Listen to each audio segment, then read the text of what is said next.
College isn't for all graduating high school seniors, at least not right away. One 18-year-old Wyoming native took a 9-month adventure with his bagpipes to get some real-life experience first. Kevin Moe of Laramie paid for his travels across much of the United States and Canada by playing his pipes and attracting a lot of attention as he went. Moe has been featured in more than a dozen newspapers, a radio station, and we're proud to be the first television program to host this amazing young man. So Kevin, I understand that you have been traveling the country with your bagpipes. Yeah, I was traveling around for 9 months. I slept in the back of my car and traveled a total of 32,000 miles, up to as far north as I could get in Alaska, down to California and Key West in Florida, and back up into Canada. Just kind of all the corners I hit. What inspired you to do this? I'd always really kind of dreamed about traveling a lot and just being kind of a hobo. And so when I finished high school, I thought it's about time to do that before I got a family and a career and all that stuff that gets in the way. Yeah, so it was kind of a self-discovery, an adventure for learning about life? Yeah, that was a big part of it. I tried to make it a pretty spiritual quest and tried to learn a lot about myself and how other people are and just a lot about the world in general. We shot you performing or playing your bagpipes at the farmers market in Laramie not too long ago, and I want folks to take a look at that so they can get an idea as to what it is you do. Let's look at that now.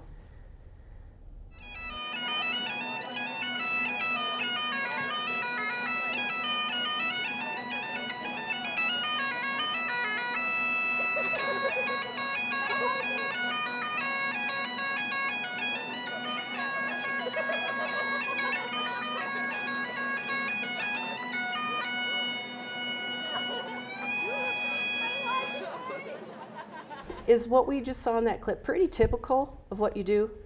Yeah, that was a really good clip because it showed a lot of interaction from the audience. And generally wherever I was, people would react to me. And most of the time it was positive. I got kicked out of a few places, but almost all the time I guess it was really, people enjoyed it and were appreciative. Can you make enough money to actually support yourself on the road through this it's basking. It's called basking, right? Busking. Busking. Okay. Yeah. How does that work? What's the economic part of it? I wasn't really rich while I was doing this, but I made enough to keep going. So I guess that's what counts. I ate a lot of poor man's food, a lot of rice and a lot of oats, but that didn't really matter so much because I was on the road and I was living out my dream. Sometimes, like in Whitehorse up in the Yukon, I was making $130 an hour, which was just crazy. Everybody loved it and had to give me something. But in other places, it would be like a blizzard out or something. I'd be making $5 an hour. So it really varied a lot on how much I made. I bet you have had a lot of interesting experiences. Can you think of one for us? Share one with us? Well, I guess a lot of times people will come up to me and ask me where I'm staying. And when they find out that I'm sleeping in my car, they'll invite me home either to just get cleaned up or to stay the night. So when I was in Louisiana this one time, kind of like the town mom and dad, a lot of people in town just called them their parents. They invited me home and fed me crawfish and all kinds of Louisiana food and stuff, and that was really fun, and I learned a lot from them, and it was a great experience. What's been your favorite place or your favorite part of the country? It's really hard to say. I really liked it up in the far north. Thought that was just beautiful terrain. And I also liked the Mojave Desert in California. But the people in the south were really kind to me and showed me a lot of generosity. So that was a really cool place too, I thought. Are you normally an extrovert? Did this come easily for you? It was pretty scary at first, I admit. I was terrified when I was first leaving. I didn't know what to expect or if I would be able to make it or anything like that. But it got easier and easier.